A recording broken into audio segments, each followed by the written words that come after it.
Hey YouTube family, I'm going to show you a little insight of how I study for my RBT exam, which I'm taking March 12th, and I'm a novice. So I'm taking it at 12:30. And I'm trying to study by through videos, and just making sure I understand everything and all the concepts and everything, and put in an example and things like that. And then I'm taking some practice tests too. So I'm double preparing. I've been slacking off for the past week, and I gotta get back into it. So you're gonna see some of my daily life as of studying for RBT exam. So I'm nervous about it, y'all. It's in 3 weeks, and I'm trying to study and not stress out because I have bad anxiety. But so far this video, I found this guy, and he teaches everything we need to know in the RBT exam. And this first video, he talks about the requirements, what to expect on the RBT exam, how to study, and things like that. And the second one, I feel like I know everything of it. Like, I know the continuous measurements, which is frequency, weight, duration, latency, and end response time. And then I know the discontinuous, which is momentary time sampling, whole interval, and partial interval. And that's what I want right now.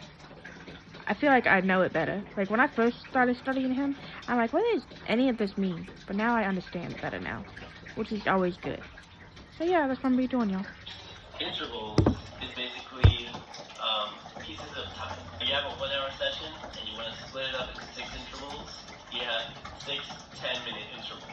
So intervals are just sections of time. Then you have whole interval recording, which means that the whole interval, the behavior has to be occurring for it to count. Okay?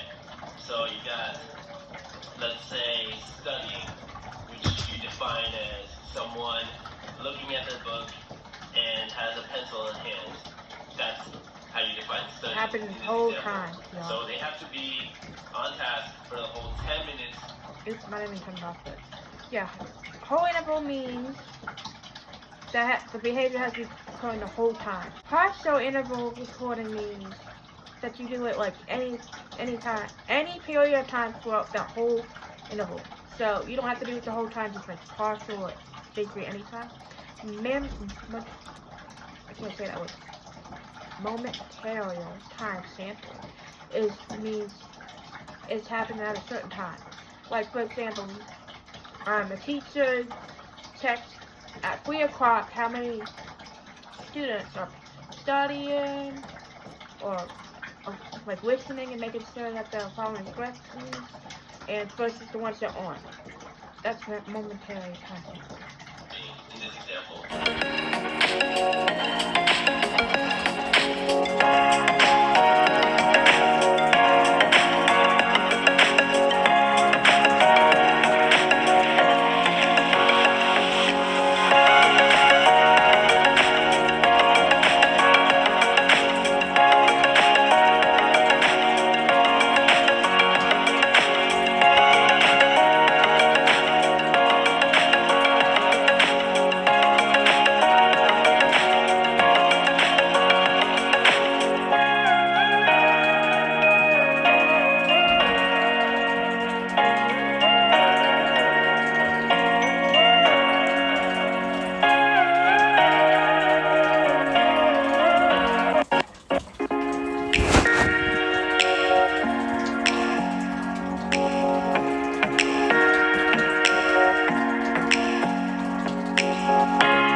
talk.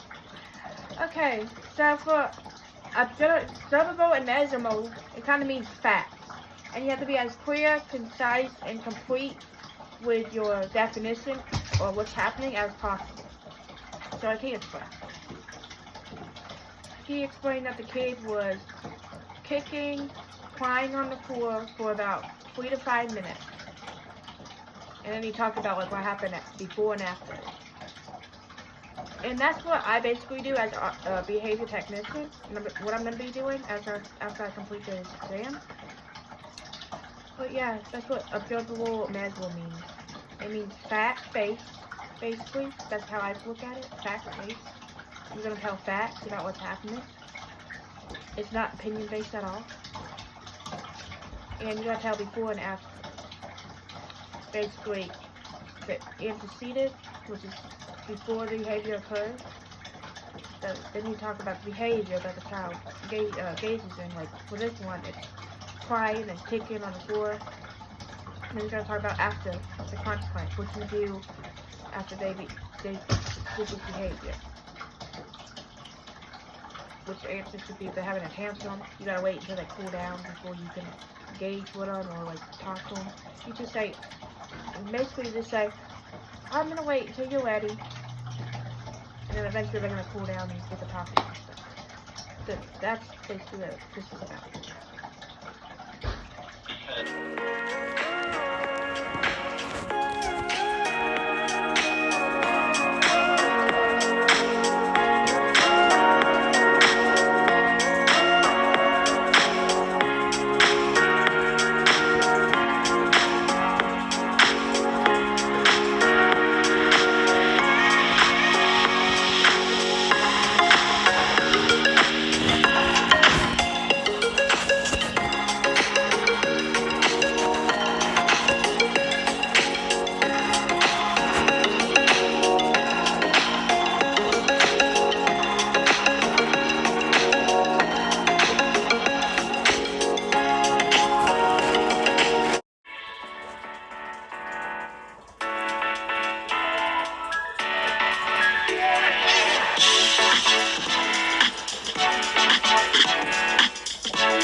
for assessments, there's trial-based,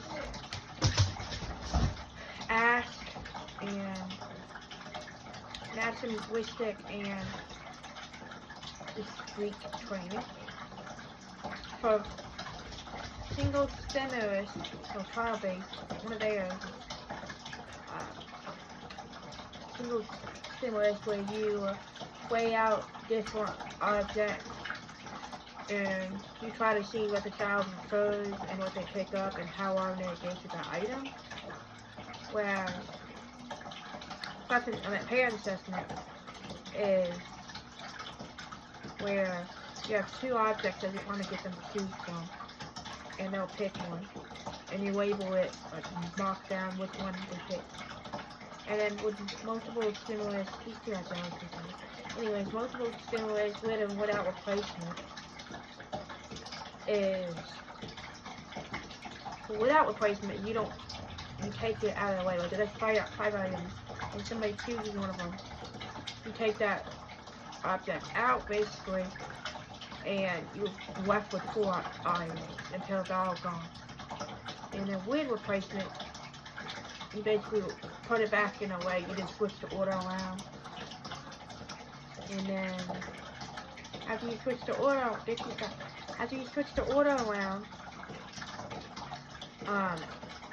you have them pick again and see what they prefer. And now they're talking about attention-based, functions of behavior. Attention, social positive, tangible, escape avoidance, and automatic. Automatically is something that they do automatically. Like they do on their own, just put the body kind of tells them to, and then it's used to it, I guess. Like for me, I like to bite my nails. That's automatic for me. I do it without thinking. Things like that, things that you don't have to think about, that you do, it's basically automatic. And then attention, you do it for attention, whether it's for good attention or bad attention. You want to do it for attention. Tangible is when you want access to that item. So it should be access, not tangible.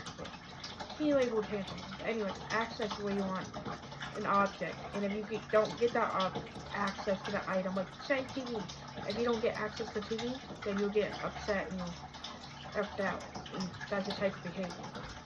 And then the last one's escape avoidance. Escape and avoidance, you're trying to escape the situation.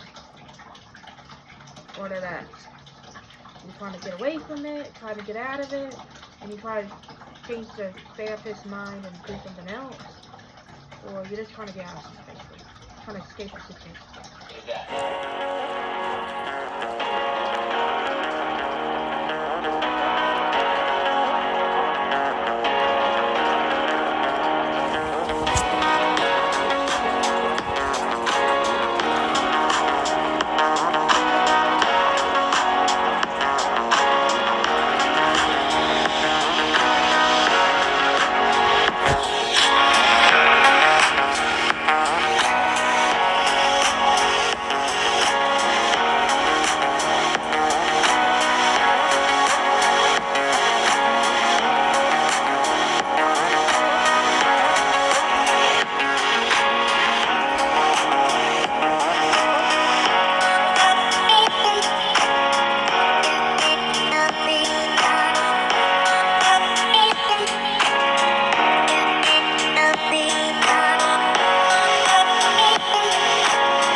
So y'all, this concludes part 1 of studying for my exam.